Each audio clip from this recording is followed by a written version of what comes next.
Hello, my sparklies. Thank you for joining me today. I had a request to work on some hip openers.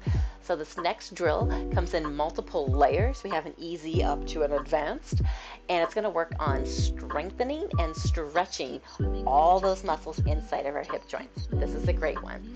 So we're going to start in what I like to call cheerleader sit.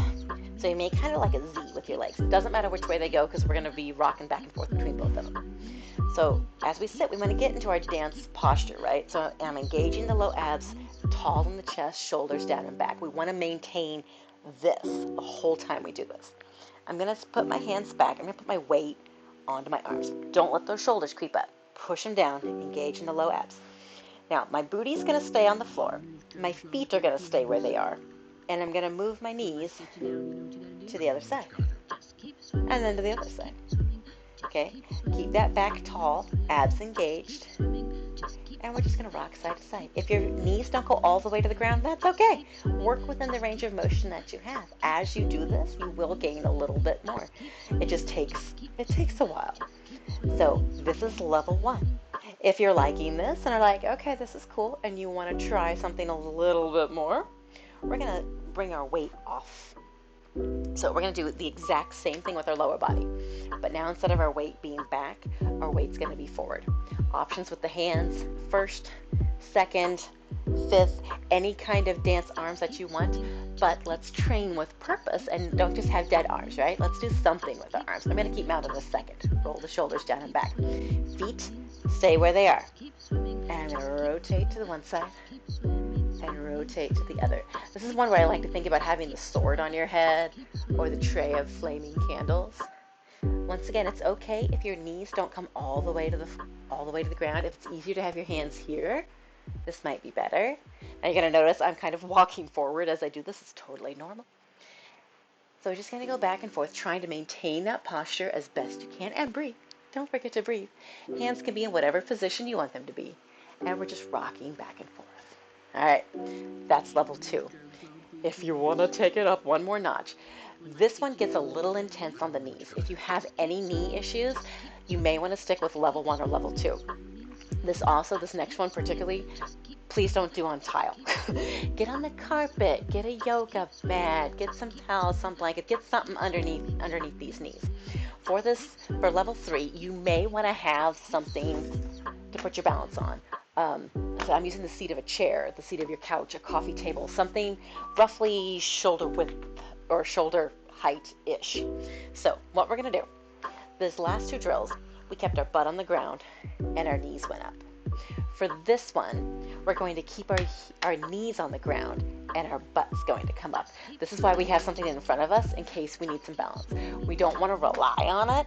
It's just here for balance. So what I'm going to do, keeping a straight body from the top of my head to my tailbone, I'm going to engage my abs. Whoa, press the hips forward, and then reach it back down. So we have something here to hold on to. Press it forward, reach down. Now try not to do this number where you're not really using your muscles, you're using the chair more than the muscles, right? We want to use our hips. If I show you a little slightly more from the front, you're going to open and stretch and strengthen right in there. It's a great one. If you don't want the chair, you can get rid of the chair and just do this.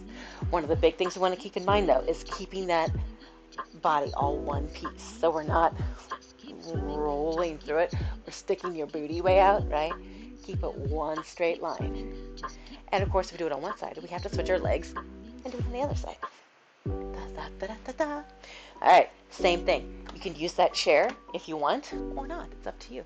As we come forward, engage the glutes, press the hips forward, really stretch it out. If it hurts though, don't go quite so far. Woo, this is very knee intensive. So if your knees don't like this, it's okay. Stick with level 1 and level 2. So it helps to get something soft underneath. It does not have to be fast.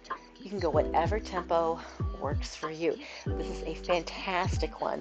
We tend to work all of our muscles in our hips so hard, but this gets some of the muscles that we don't always use in our dance form, and it stretches at the same time. Mobility drills are important. All right, that's level 3. If you want to be crazy and go to level 4, here's what we do. We're going to get that chair out of the way. I'm going to face the front this time. Okay. So, same thing. Knees stay on the ground. Butt comes up in the air. Hands can be here, here, here, wherever you want. Keep that straight line from your tailbone to your head. I'm going to come up, press the hips. Now check it out, my legs. Oop, switch to the other side. And then I switch my legs and bring it down. And bring it up and bring it down. The goal with this one is to get it smooth and beautiful. You don't want to be, right? We want to be smooth and graceful. You want to make it look like it's the easiest thing in the world, when in reality, this is so much work. Oh my gosh. Also, as I do this, I find that my legs tend to widen apart, so I have to kind of adjust once in a while. Otherwise I'm going to end up doing the center splits, and I don't have the center splits. Bad doodles. Good. Let's take a rest. Let's bring those legs out. And since we're working so much with the rotation out, let's rotate it in and out, in and out. You can flop it if that feels better. That's always a nice one. Good. And bring those legs in. Let's just have a nice rest. Give that one a try. This is a great one to do while you're binging British Bake Off or Bridgerton, or, whatever your flavor is. It doesn't matter. While you're watching TV, let's do something productive. Let's work on our hip mobility. Give this one a shot. Play with it a little bit. Let me know what you think. If you need another modification, please let me know, and I will work to find one. If there's another mobility issue that you would like to work with, shoulders, hips, legs, whatever, please let me know. If there's a drill you'd like to work on, I'm here. Let me know, and I will include it into my next newsletter. Thanks.